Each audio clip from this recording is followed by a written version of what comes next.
ఓం శ్రీ గురుభ్యో నమః. ఓం శ్రీ మాత్రే నమః. ఏప్రిల్ 11వ తారీఖు నుంచి 20వ తారీఖు వరకు కూడా ద్వాదశ రాశుల వాళ్ళకి ఏ విధంగా ఉన్నాయో తెలుసుకోవాలి. తెలుసుకునే ముందు గ్రహగతులు ఏ విధంగా ఉన్నాయో తెలుసుకుందాం. ఆ గ్రహగతుల్లో ముఖ్యంగా మనకి గురువు మిథున రాశిలో ఉంటాడు. రాహుకేతులు కుంభము సింహరాశిలో సంచారం చేయటం. రవి శుక్రుల యొక్క కలయిక మేషరాశిలో ఉండటం. రవి 14వ తారీఖున మీనం నుంచి మేషరాశిలోకి ఉండటం. శుక్రుడు మేషరాశిలో, బుధుడు కుజుడు శని మీనరాశిలో సంచారం చేస్తారు. ఈ 10 రోజుల పాటు కూడా ఎలాంటి ఫలితాలు జరగబోతున్నాయి ద్వాదశ రాశుల వాళ్ళకి గోచార రీత్యా, ఎలాంటి నిర్ణయాలు తీసుకోవాలి, ఎలాంటివి అమలు చేసుకోవాలి, ఎలాంటి జాగ్రత్తలు పడాలి, ఎలాంటి పరిహారాలు పాటించాలి, అసలు ఏ విధంగా ఉండబోతుంది మేషాది ద్వాదశ రాశుల వాళ్ళకి అని తెలుసుకుందాం. ముందుగా మేషరాశి వారికి ఈ 10 రోజుల్లో రవి యొక్క మార్పు జరుగుతుంటుంది. రవి ఉచ్చస్థానంలో మేషరాశిలో ఉంటాడు. ఉద్యోగ భద్రత కాపాడుకోవాలి. ఉద్యోగపరంగా ఎలాంటి ఇబ్బందులు కలగకుండా చూసుకుంటే చాలా మంచి జరిగే అవకాశాలు ఎక్కువ ఉంటాయి. ఆర్థిక పరంగా ఉండే లావాదేవీలు అనుకూలంగా ఉన్నా వీళ్ళకి శుక్రుడు యొక్క బలం అనేది బాగా కలిసి వచ్చే అవకాశం బాగా ఎక్కువ ఉంటుంది. అంటే వివాహాది శుభ కార్యక్రమాలు అనుకూలంగా ఉండటం, ఆర్థిక పరంగా ఉండే సమస్యలు తొలగిపోతాయి, రుణ బాధలు నివృత్తి అయ్యే అవకాశాలు ఎక్కువగా ఉంటాయి. అంటే ఆర్థిక స్థితిగతులు ఈ 10 రోజుల పాటు అనుకూలంగా ఉంటాయి. కానీ ఆరోగ్యపరంగా ఇబ్బందులు కలగకుండా చూసుకోవాలి. అంటే వివిధ రూపాల్లో కష్టాలు వచ్చే అవకాశాలు ఎక్కువ ఉంటాయి. శారీరకంగా శ్రమ చేస్తారు. వాహన ప్రమాదాలు జరగకుండా చూసుకోవాలి. ఎందుకంటే 12వ స్థానంలో ఇక్కడ కుజుడు, అలానే బుధుడు, శని గ్రహాలు ఉన్నాయి. అందులో ఎల్నాటి శని యొక్క ప్రభావం కూడా ఉంటుంది కాబట్టి కొద్దిగా ఆరోగ్యపరంగా ఇబ్బందులు కలగకుండా చూసుకోండి. వాహన ప్రమాదాలు, ప్రతి వాళ్ళతో కూడా ఆర్గ్యుమెంట్స్ చేయకుండా బంధుమిత్రులతోటి కూడా ఎంతవరకు మాట్లాడో అంతవరకు మాట్లాడే ముందుకు వెళ్ళండి. లైఫ్ని ఎలా ఎన్హాన్స్ చేసుకోవాలో ఆలోచన చేయండి, కానీ లైఫ్ను డిసప్పాయింటెడ్ చేసుకోవద్దండి. శారీరక శ్రమ ఉంటుంది, కొంత ఆనందం కలిగే అవకాశాలు, ధనలాభం, ప్రయత్న కార్యక్రమాలన్నీ కూడా మీకు సఫలీకృతం అవుతాయి. కానీ విదేశాలకు వెళ్ళే అవకాశం కూడా బాగా లభించే అవకాశం ఎక్కువ ఉంటుంది. సుసంపన్నమైన కుటుంబం నుంచి అబ్బాయికి కానీ అమ్మాయికి కానీ వివాహాలు జరగటం, ప్రేమించిన యువతి యువకులు కూడా వివాహాలు జరిగే అవకాశాలు ఎక్కువ ఉంటాయి. శుక్రుడు యొక్క బలం వల్ల ధనాధిపత్యం అనేది బాగా పెరగడం, ధనపరంగా అనుకూలంగా ఉండే అవకాశం ఖచ్చితంగా ఉంటుంది. అలానే సంతానపరంగా కొన్ని ఇబ్బందులు కలగకుండా చూసుకోవాలి. ధనం వచ్చింది కదా అని ఖర్చు పెట్టడం అనేది మంచిది కాదు. కాబట్టి ఇలాంటి జాగ్రత్తలు తీసుకొని నేను కొన్ని పరిహారాలు చెప్పబోతున్నాను. ఆ పరిహారాలు మీరు పాటించండి. మీకు మంచి జరిగే అవకాశాలు ఖచ్చితంగా ఉంటాయి. ఈ ఫలితాలన్నీ కూడా గోచారరీత్యా చెప్పబడే ఫలితాలంటారు. అంటే ప్రేక్షకులందరికీ కూడా అర్థం కావాలంటే ఏంటంటే ఇవన్నీ కూడా గోచారరీత్యా ఫలితాలే, కానీ బర్త్ చార్ట్ నుంచి పుట్టినప్పుడు ఉండే లగ్నం నుంచి అనుసరించే ఫలితాలు అనేవి కావు. అందరూ కూడా గుర్తుపెట్టుకోవాలి ఈ విషయాన్ని. అంటే what is the difference between transit system and birth chart? Transit system అంటే ఏంటంటే ప్రస్తుతం ఉండే గోచార ఫలితాలు, అంటే గ్రహాలు ఏ పొజిషన్లో ఉన్నాయి, ఈ 10 రోజుల్లో జరగబోయే సంఘటనలు, ఈ 10 రోజులు ఎలాంటి సంఘటనలు జరగబోతున్నాయి, ఎలాంటి నియమాలు, ఎలాంటి అలవాట్లు, ఆర్థిక స్థితిగతులు, ఎలాంటివి జాగ్రత్తలు తీసుకోవాలనేది మనం చూసుకోవాలి. బర్త్ చార్ట్ అంటే ఏమిటంటే జన్మలగ్నాన్ని నుంచి అనుసరించేవి. అంటే జీవితాంతం మీ జీవితంలో ఎలా ఉండబోతుంది అనే డివిజనబుల్ చార్ట్స్ ఉంటాయి. అంటే రాశి చక్రమని, హోరా చక్రమని, ద్రేక్కాణమని, చతుర్థాంశమని, సప్తమాంశం, నవాంశం, దశమాంశం, ద్వాదశాంశం, ఇలాంటి 16 లగ్న కుండళ్ళు మనం అనాలిసిస్ చేస్తాం. ఇలాంటి 16 లగ్న కుండల్లో కూడా భావచక్రము, దశలు, అంతర్దశలు, భావాధిపతులను మనం క్యాల్కులేషన్ చేసుకొని, మ్యాథమెటికల్గా క్యాల్కులేషన్ చేసుకొని అసలు లైఫ్లో నెగిటివ్నా పాజిటివ్నా, నెగిటివ్ ఉంటే ఏం చేయాలి, పాజిటివ్ ఉంటే వెరీ గుడ్. కానీ ప్రతి జీవితంలో కూడా పాజిటివ్ ఉండదు, ప్రతి జీవితంలో నెగిటివ్ ఉండదు. అందరికీ జీవితాంతం ఒకే రకంగా ఉండదు లైఫ్ అనేది.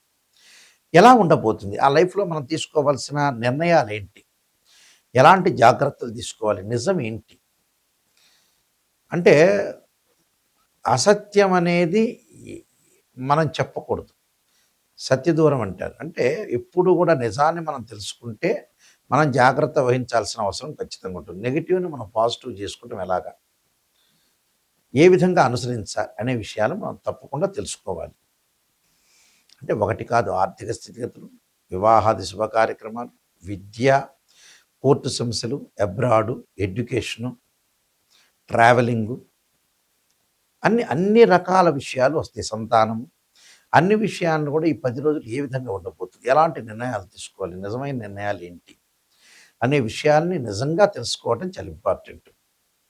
చాలామంది కూడా ఆలోచన చేస్తారు. గురువుగారండి, నాయకంటి గారండి, నా దగ్గరే కాదు వేరే వాళ్ళ దగ్గరికి వెళ్ళినా కూడా పాజిటివ్ ఆలోచన చేస్తారు. పాజిటివ్ అనేది మంచిదే. కానీ ఒక జాతకుల దగ్గరికి గానీ, ఒక డాక్టర్ దగ్గరికి వెళ్ళిన తర్వాత నాకు పాజిటివ్‌నే చెప్పండి, నాకు షుగర్ లేదని చెప్పండి, బీపీ లేదండి అని చెప్తే ఇంకెందుకు ఆ డాక్టర్ దగ్గరికి వెళ్ళటం? డాక్టర్ దగ్గర నిజం తెలుసుకుంటేనే ఓ టాబ్లెటో, ఆపరేషనో, ఇంజెక్షనో ఏదో ఒకటి చేస్తారు. అలానే ఒక ఆస్ట్రాలజర్‌ని అప్రోచ్ అయిన తర్వాత కూడా నిజాన్ని మనం తెలుసుకున్నాం అనుకోండి, దానికి కొంత జాగ్రత్త పడాల్సిన అవసరం ఖచ్చితంగా ఉంటుంది. మనం జాగ్రత్త పడతాం. ముందు మనకు విషయాన్ని తెలిస్తే జాగ్రత్త పడతాం.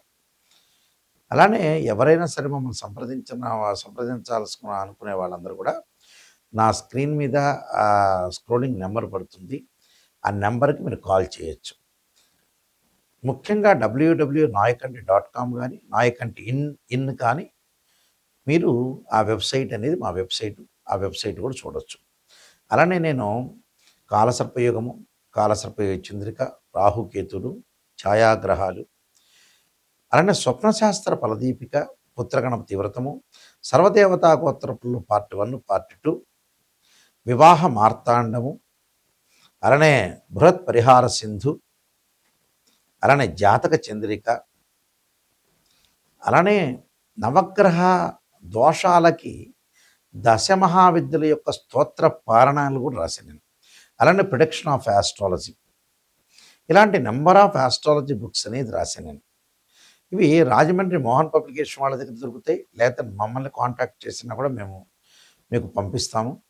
అయితే జాతకాన్ని నిజం తెలుసుకోవటం చాలా ఇంపార్టెంట్. అబద్ధపు ముసుగులో ఎట్టి పరిస్థితుల్లో కూడా ఉంటే ఆస్ట్రాలజర్స్‌కి ఏం కాదు. మీకే ఇబ్బందులు కలిగే వాతావరణం ఉంటుంది. నిజాన్ని తెలుసుకున్నారనుకోండి, మిమ్మల్ని మేము ఎలాగా ముందుకు తీసుకెళ్లాలనేది ఆలోచన చేస్తాం. మీరు నెగెటివ్, పాజిటివ్ రెండూ తెలుసుకుంటే మీరు డెవలప్‌మెంట్ అయినట్టే. స్త్రీయ లోపం పెరుగుట పెద్ద విద్య, లోపమెరిగిన వాడే పూర్ణుడవుతాడు.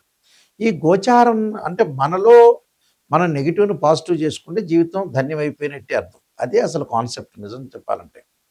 మీరు జాగ్రత్త వహించండి. ఈ ఫలితాలన్నీ కూడా మీరు తెలుసుకోండి. అసలు ఏం రెమెడీస్ చేయాలి అనేది కూడా తెలుసుకోవచ్చు. ఆ రెమెడీస్‌లో ముఖ్యంగా ఆర్థిక పరంగా స్థితిగతులు ఉన్నవాళ్ళు తప్పకుండా కుబేరుడి యొక్క ఏదైతే మంత్రాన్ని చదువుకోవాలి. ఓం యక్షాయ కుబేరాయ వజ్రవణాయ ధనధాన్యాధిపతే ధనం ధాన్య సమృద్ధిమే దాహమే దేహిమే దాపయిస్వ అనే మంత్రాన్ని చదవాలి. భయం అనేది తొలగటానికి ఆంజనేయ ఇది వాయుపుత్ర ఇదిమే తన్నో హనుమత్ ప్రచోదయాత్ అనే మంత్రాన్ని చదువుకోవాలి. సూర్యుని ఉద్యోగపరంగా ప్రయత్నాలు చేయాలి. ఉద్యోగపరంగా కొన్ని ఇబ్బందులు కలుగుతున్నాయంటే అలానే ప్రభాకరాయుధే దివాకరాయుధిమే తన్నో సూర్య ప్రచోదయాత్ అనే మంత్రాన్ని, చంద్రుడి యొక్క ఆరాధన మనశ్శాంతికి మనస్సుకి ప్రశాంతత ఉండాలంటే ఖచ్చితంగా దదీశంక క్షుషారాభం క్షీరోధారణవ సంభవం నమామి శశినం సోమం శంభురమగ్న భూషణం అనేది చదువుకోవాలి. అలానే లక్ష్మీ గణపతి స్తోత్ర పాలనం చేసుకోవాలి. అలానే మనకి పనులన్నీ కూడా కొంత ఆలస్యం జరుగుతుంది అనుకోండి, కార్తవీర్యార్జునుడి యొక్క మంత్రాన్ని చదువుకోవటం ఒకటి, గో సేవ చేయటం, విద్యార్థులకి బాగా చదువురాలంటే విద్యార్థులకు పుస్తక దానం చేయటం, అలానే వారాహి స్తుతి పారాయణం చేయటం చాలా మంచిది కోరికలు నెరవేరటానికి. వీలైతే ఇంటి ఇంటి దగ్గర విశ్వనాథాష్టకాన్ని చదువుకోవటం వల్ల కూడా ఆరోగ్యపరంగా అనుకూలంగా ఉంటుంది. అంటే రుద్రార్చన, శివుడికి సంబంధించిన పూజ చేయటం, ఎలాంటి విఘ్నం జరగకుండా ఉండటానికి లక్ష్మీ గణపతి యొక్క ఆరాధన చేయటం, అలానే విఘ్నం లేకుండా మనకి ఏది కూడా విఘ్నం లేకుండా ఉండటానికి కూడా గణపతి యొక్క అష్టకాన్ని, స్తోత్రాన్ని పారాయణం చేయటం కూడా చాలా మంచిది.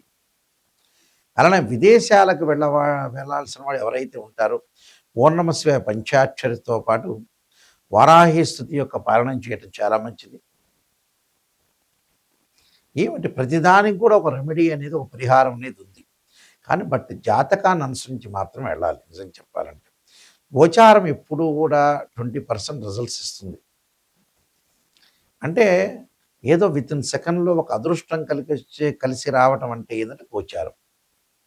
లైఫ్ లాంగ్ ఎలా ఉంది, ప్రొడక్షన్ ఎలా ఉంది, నేను ఎలాంటి నిర్ణయాలు తీసుకోవాలి, ఏ విధంగా వెళ్ళాలి, నిజంగా తెలుసుకోవాలి అనంటే ఖచ్చితంగా బర్త్ చార్ట్. అది మ్యాథమెటికల్ క్యాలిక్యులేషన్స్ వేసి తెలుసుకోవాలి.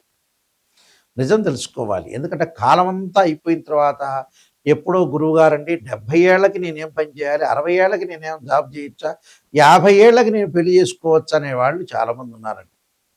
అసలు జీవితంలో పిల్లల యొక్క పనులు కానివన్నీ కూడా చాలామంది నేను చూస్తుంటే ఎంప్లాయీస్ వాళ్ళ ఎంప్లాయ్మెంట్ మీద బాగా దృష్టి పెట్టి పిల్లల పెళ్ళిళ్ళు మర్చిపోతున్నారు, పిల్లల యొక్క చదువులు మర్చిపోతున్నారు, వాళ్ళకి సంబంధించిన వాళ్ళవి డాక్టర్ని కన్సల్ట్ చేయడానికి వాళ్ళు కూడా మర్చిపోతున్నారు.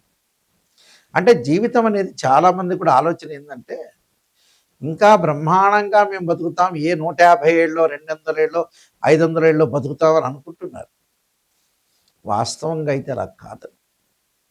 60 ఏళ్ళు దాటిన తర్వాత మనిషికి బోనస్ మార్కులతో బతకటమే గుర్తుపెట్టుకోవాలి. ఎందుకంటే ప్రతిదీ మనం మనం అనుకోవచ్చు బాగానే ఉన్నామని, అనుకోవటానికి ఏముంది, దాని డబ్బు ఖర్చు లేని పని.